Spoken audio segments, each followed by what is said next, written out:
हाँ, कैसे हैं आप लोग? चलिए अच्छे।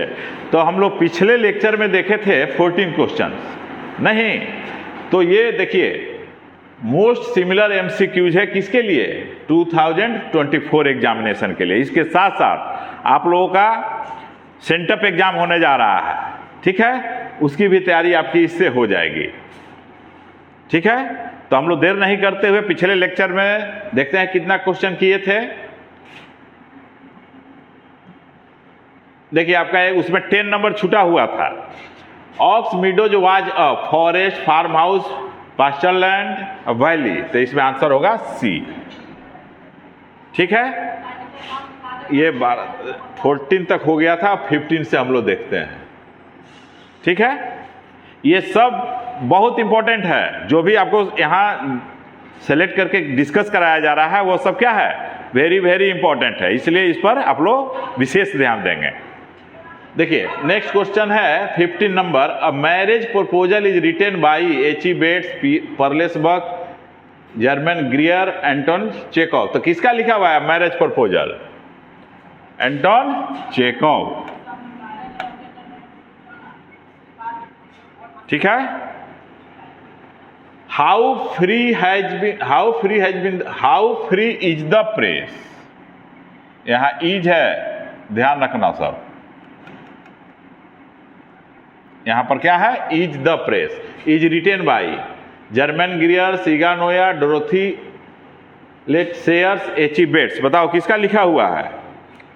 तो सेयर्स महोदय का है। देखो आंसर होगा सी।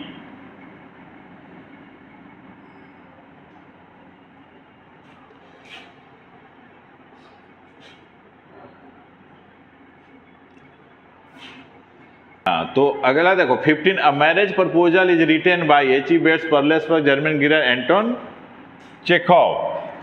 तो ये आपका सही आंसर है। अगर आप याद कर लिए होंगे तो स्पष्ट है। How free is the press है, यहाँ हैज भी नहीं है, देखो प्रिंटिंग एरर है।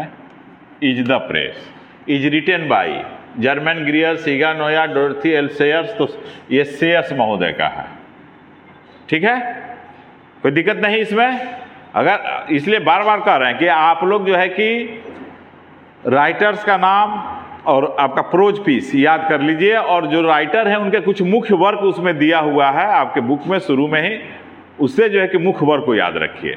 उसी तरह से पोएम और पोएट्स याद रखिए, और पोएट्स के कुछ इंपॉर्टेंट वर्क्स हैं उसको याद रखिए। इससे आप जो है कि एटलीस्ट 20-25 मार्क्स का इजिली आपका ऑब्टेन कर सकते हैं, यानी उसे बना सकते हैं। और नहीं याद करेंगे तो फिर कंफ्यूजन होगा। और ये जो क्वेश्चन दिया जा रहा है आपको 2024 एग्जामिनेशन के साथ साथ आपके सेंटअप एग्जामिनेशन के पॉइंट ऑफ व्यू से भी दिया गया। अगला question, which one of the following is a short story? India through a travellers eyes, the artist, a marriage proposal, ideas that have helped Mankind. तो बोलिए क्या होगा? तो इसमें शॉर्ट स्टोरी जो है आपका ये द आर्टिस्ट है, ठीक है। नेक्स्ट है ideas that have helped mankind is an essay, a story, a speech, none of these. बोलिए तो यह क्या है? एसे है, निबंध है, यह एसे है। Ideas that have helped Mankind, ध्यान दीजिएगा ये शॉर्ट स्टोरी है आर्टिस्ट, और ideas that have helped Mankind जो है वह क्या है? एसे है। तो यहां आपका आंसर होगा एसे। ये इंपॉर्टेंट है, इसको याद रखिएगा आप लोग। Colonisation had made the Indian dash enervated and exhausted, energetic and happy, bold and frank, fearless and independent. तो यहां होगा enervated and exhausted. Colonisation had made the Indian को क्या बना दिया है? एनर्वेटेड एंड एग्जॉस्टेड बना दिया है। नेक्स्ट है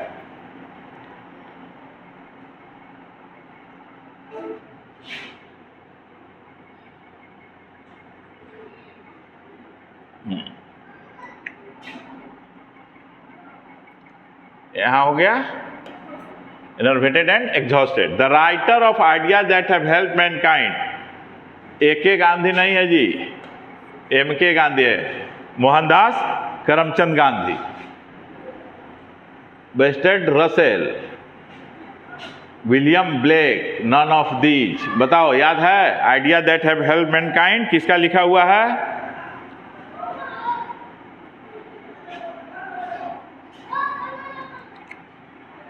बर्ट्रैंड रसेल, या बर्ट्रैंड है, आर है, बर्ट्रैंड रसेल का लिखा हुआ है।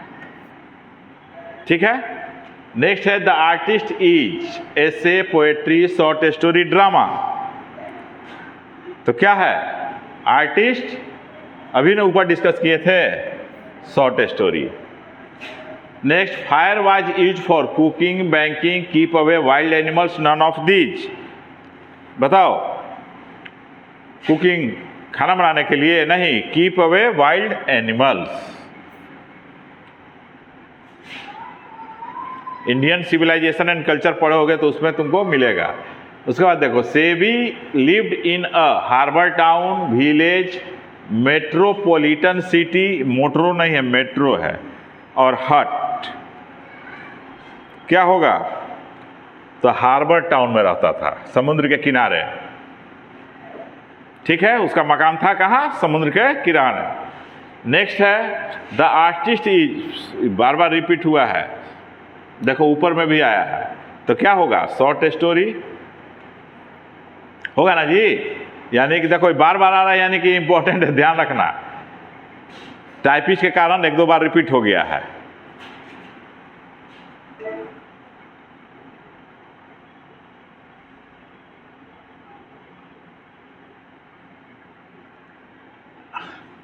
In many societies, women still go forth from their mother's houses at marriage to live with. In many societies, women still go forth from their mother's house at marriage to live with her sister, her uncle and auntie, her neighbor, her mother-in-law. तो यहाँ होगा her mother-in-law.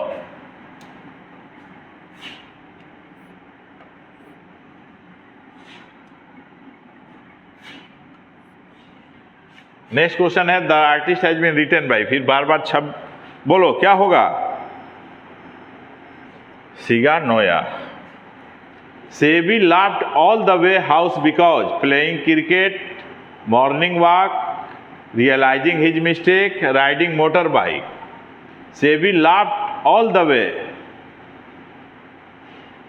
while going to house, यहां पर क्या है? while going to house, because playing cricket, realizing his mistake, morning walk, riding motorbike। बोलो क्या होगा? क्योंकि अपनी गलती को, मिस्टेक को रियलाइज करता था, वो इसी कारण वो हंसता था। अगर ये पढ़े होगे तो ये क्लियर है। वहाँ नहीं, जब इसके फादर के फ्रेंड इसके घर आए हुए थे, रेफरेंस तुमको दे दिए। नेक्स्ट है Sebi is the character of a pinch of snuff, an artist, the earth, none of this. तो किसका है? आर्टिस्ट का है। ठीक है। नेक्स्ट, चलो जल्दी जल्दी करते हैं। The reward of pregnancy for a young Sylheti women is a lot of love and care, fancy clothes to put on, delicious food to eat, guest to go to her mother. बताओ क्या होगा? Sylheti women कहाँ? The reward of pregnancy for a young Sylheti women is guest to go to her mother.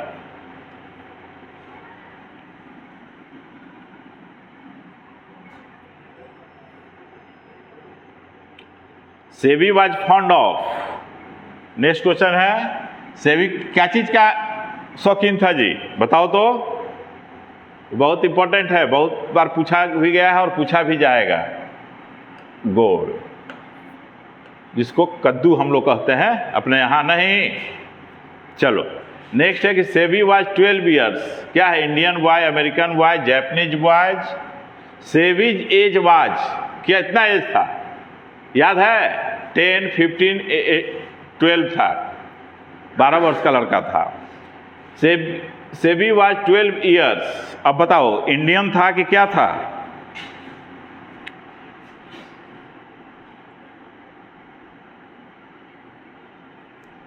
बोलो।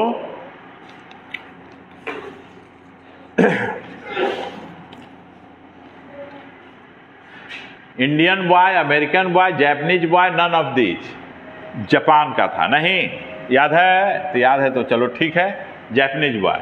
Benji was a dash, an evil minded person, a simple minded person, an insane person, a short tempered man. तो simple minded person था। नहीं, बहुत साधारण लड़का था वो। 34 सेविज hobby was collecting gods, collecting coin. तो यही आंसर होगा। नहीं, कद्दू इकट्ठा करने का शौकीन था। Lomov had come wearing morning coat to attend a party. Attend में डबल टी होगा। For marriage proposal with Natalia, for morning walk, for hunting. तो यहां पर आंसर होगा B, for marriage proposal with Natalia. ठीक है। नेक्स्ट, इन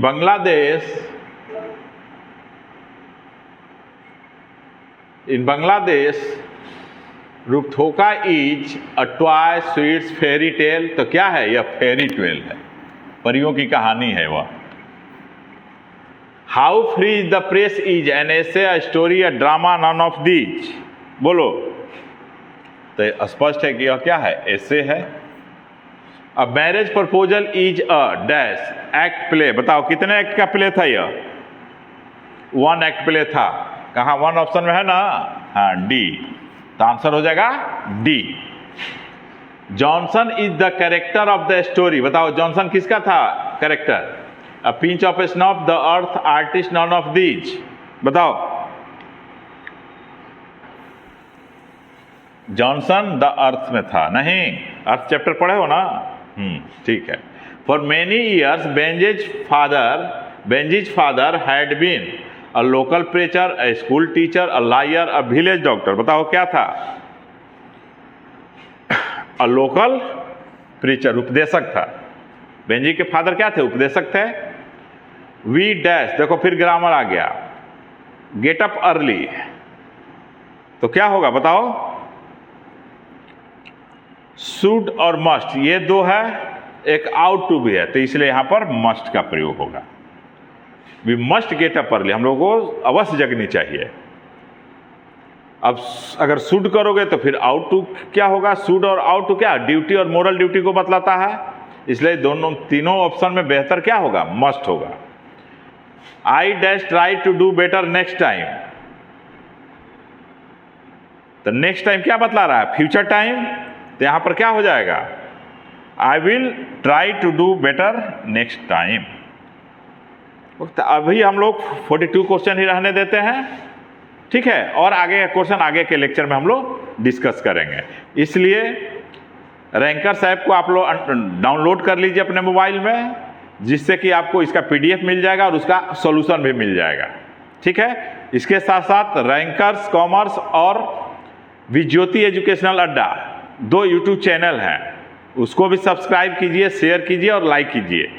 और ज़्यादा बेहतर से बेहतर और आपके लिए जितना हितकर होगा उतना हम लोग लेक्चर डाउनलोड करेंगे। लाइक करना नहीं भूलिए, लाइक करेंगे तो हम लोग का उत्साह बढ़ेगा। अगर किसी तरह का कमेंट हो आपका तो वो भी डालिए, कमेंट बॉक्स में लिखिए। Okay, that's all today.